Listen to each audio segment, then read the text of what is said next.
Les images sont brutes, un homme maintenu au sol, des cris, une phrase répétée, j'étouffe, j'étouffe.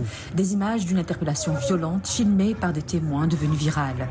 Cet homme, c'est Al-Hassan, ressortissant mauritanien. Il meurt quelques heures plus tard, en garde à vue, dans un commissariat parisien.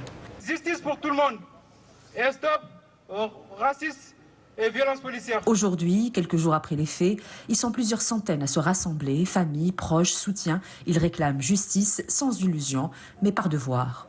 Et ici en France, justice, on n'y croit pas.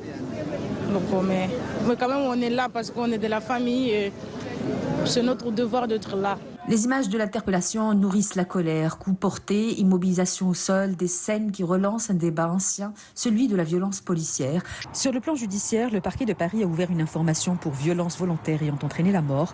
Le dossier évoque une défaillance cardio-circulatoire associée à plusieurs lésions, dont une fracture du cartilage thyroïdien, des éléments qui, pour les manifestants, alimentent les soupçons, une position officielle qui ne convainc pas. Aujourd'hui, nous sommes là pour demander la justice. Parce que l'autopsie a montré que le décès est arrivé suite à une violence. Et la violence, nous, on a vu sur les vidéos. Nous sommes en colère parce qu'on n'accepte pas que l'une de notre ou l'un de nous se fasse tuer à cause de sa couleur de peau ou à cause de sa religion. C'est pas possible pour nous.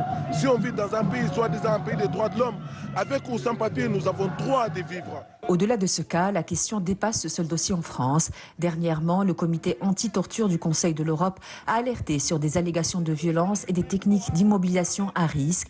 De même que le comité des droits de l'homme de l'ONU s'est dit préoccupé par le nombre de cas rapportés d'usage excessif de force.